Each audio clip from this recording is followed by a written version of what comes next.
ವಿಷ್ಣುವರ್ಧನ್ ಭಾರತಿ ಮದುವೆ ದಿನವೇ ತಪ್ಪಿತ್ತು ಒಂದು ದೊಡ್ಡ ಅನಾಹುತ. ಮದುವೆ ದಿನ ಅಷ್ಟಕ್ಕೂ ಅಲ್ಲಿ ನಡೆದಿದ್ದೇನು?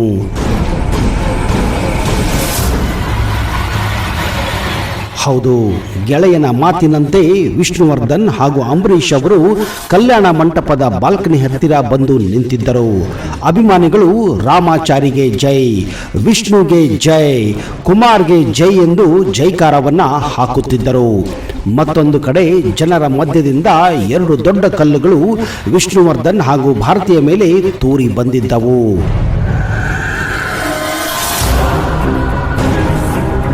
ಅದು ಫೆಬ್ರವರಿ 27ನೇ ತಾರೀಕು 1975. ಅದೊಂದು ತಾರಾ ದಂಪತಿಗಳ ಮದುವೆ ಸಮಾರಂಭ. 50ಕ್ಕೂ ಹೆಚ್ಚು ಚಿತ್ರಗಳಲ್ಲಿ ನಟಿಸಿದ್ದ ಸ್ಯಾಂಡಲ್ವುಡ್ನ ತಾರೆ ಭಾರತಿ ಹಾಗೂ ನಾಗರಹಾವು ಚಿತ್ರದ ಮೂಲಕ ಕನ್ನಡಿಗರ ಮನೆ ಮಾತಾಗಿದ್ದ ಸಾಹಸ ಸಿಂಹ ಖ್ಯಾತಿಯ ಡಾಕ್ಟರ್ ವಿಷ್ಣುವರ್ಧನ್ ಜೋಡಿ ಮದುವೆಯಾಗಿ ಹೊಸ ಜೀವನಕ್ಕೆ ಕಾಲಿಡುವ ಶುಭ ದಿನ. ತಾರೆಯರ ಮದುವೆ ಅಂದ್ರೆ ಗೊತ್ತಲ್ಲ, ಅಲ್ಲಿ ಅದ್ದೂರಿ ಸಂಭ್ರಮ, ಜನ ಜಂಗುಳಿ, ಎಲ್ಲಿ ನೋಡಿದರೂ ಸೆಲೆಬ್ರಿಟಿಗಳು, ಬಿಸಿನೆಸ್ ಮನ್ಗಳು, ಪಾಲಿಟಿಷಿಯನ್ಸ್ಗಳು ಬಂದೇ ಬರುತ್ತಿದ್ದರು. ಅದೊಂದು ರೀತಿ ಬೆಂಗಳೂರಿನಲ್ಲಿ ಅವತ್ತು ಹಬ್ಬದ ವಾತಾವರಣವಾಗಿತ್ತು. ವಿಷ್ಣುವರ್ಧನ್ ಅವರ ಕುಟುಂಬದವರು ಕಲ್ಯಾಣ ಮಂಟಪದ ಒಳಗೆ ಬರದಿರುವಷ್ಟು ಹೊರಗಡೆ ಜನರು ತುಂಬಿಕೊಂಡಿದ್ದರು. ಸಾವಿರಾರು ಅಭಿಮಾನಿಗಳು ಜೈಕಾರವನ್ನ ಹಾಕುತ್ತಿದ್ದರು. 300ಕ್ಕೂ ಹೆಚ್ಚು ಪೊಲೀಸ್ ಸಿಬ್ಬಂದಿಗಳ ಸರ್ಪಗಾವಲು.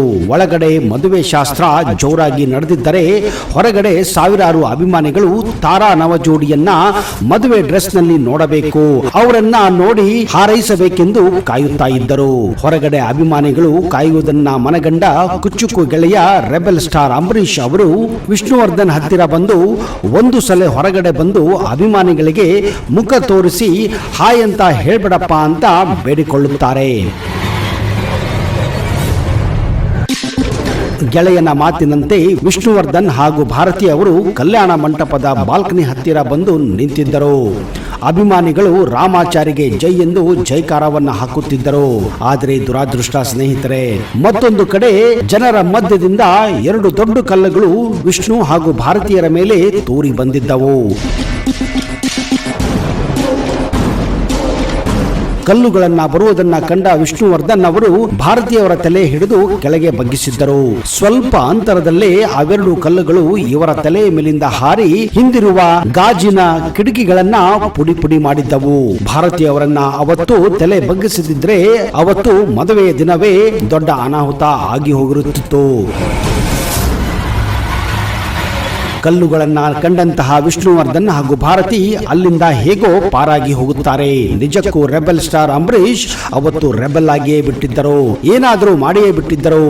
ಆದ್ರೆ ಮದುವೆಯ ಸಮಾರಂಭ, ಸ್ನೇಹಿತನ ಮದುವೆ, ಇಂಥ ಸಂದರ್ಭದಲ್ಲಿ ಏನು ಮಾಡಬಾರದು ಅಂತ ಸಂಪೂರ್ಣವಾಗಿ ತಮ್ಮ ಮನಸ್ಸನ್ನ ಹತೋಟಿಯಲ್ಲಿ ಇಟ್ಟುಕೊಂಡಿದ್ದರು.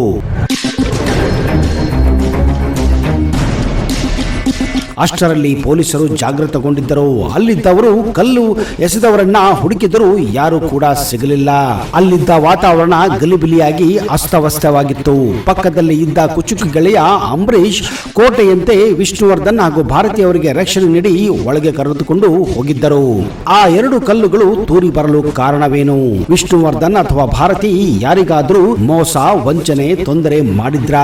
ವಿಷ್ಣುವರ್ಧನ್ ಅವರು ಭಾರತೀಯವರನ್ನ ಮದುವೆ ಆಗಿದ್ದಕ್ಕೆ ಈ ಕಲ್ಲುಗಳು ಬಂದಿದ್ದವಾ ಅಥವಾ ಮತ್ತ್ಯಾಕೆ ನವ ದಂಪತಿಗಳಿಗೆ ತೊಂದರೆ ಕೊಡಲಾಯಿತು ಅನ್ನೋ ಪ್ರಶ್ನೆಯಾಗಿಯೇ ಉಳಿದಿತ್ತು.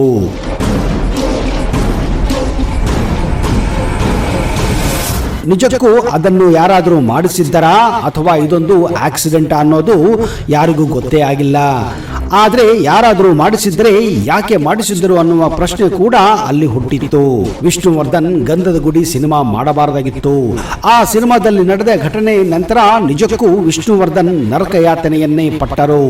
ಶತ್ರುಗಳಿಗೂ ಇಂತಹ ತೊಂದರೆ ಆಗಬಾರದು ಅಂತ ಯೋಚಿಸುವಂತಹ ಗುಣವಿರುವ ಸಹನಾ ಮೂರ್ತಿಯೇ ಈ ವಿಷ್ಣುವರ್ಧನ್. ಅಂತವರಿಗೆ ತೊಂದರೆ ಕೊಡಲು ನಿಮಗೆ ಮನಸ್ಸಾದರೂ ಹೇಗೆ ಬಂತು? ಅವರ ಬೆಳವಣಿಗೆ ತಡೆಯಲು ಯಾರಿಗೂ ಆಗಲಿಲ್ಲ.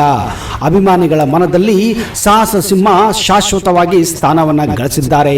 ಹಿರಿಯರ ಆಶೀರ್ವಾದ ಹಾಗೂ ಅಭಿಮಾನಿಗಳ ಹಾರೈಕೆ ಇದ್ದರೆ ಯಾರು ಹೇಗೆ ಬೇಕಾದರೂ ಬೆಳೆಯಬಹುದು ಅನ್ನೋದಕ್ಕೆ ಡಾಕ್ಟರ್ ವಿಷ್ಣುವರ್ಧನ್ ಅವರೇ ನಿದರ್ಶನವಾಗಿದ್ದಾರೆ.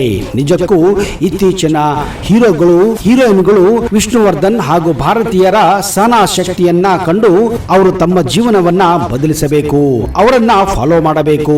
ಆಗ ಮಾತ್ರ ನೀವು ಎಂತಹ ಸ್ಟಾರ್ ಆಗಿರಲಿ, ಸೆಲೆಬ್ರಿಟಿ ಆಗಿರಲಿ, ದೊಡ್ಡ ಮಟ್ಟಕ್ಕೆ ಬೆಳೆಯಲು ಸಾಧ್ಯ ಅನ್ನುವುದಕ್ಕೆ ವಿಷ್ಣುವರ್ಧನ್ ಭಾರತಿ ಜೀವನವೇ ಸಾಕ್ಷಿಯಾಗಿದೆ ಸ್ನೇಹಿತರೆ.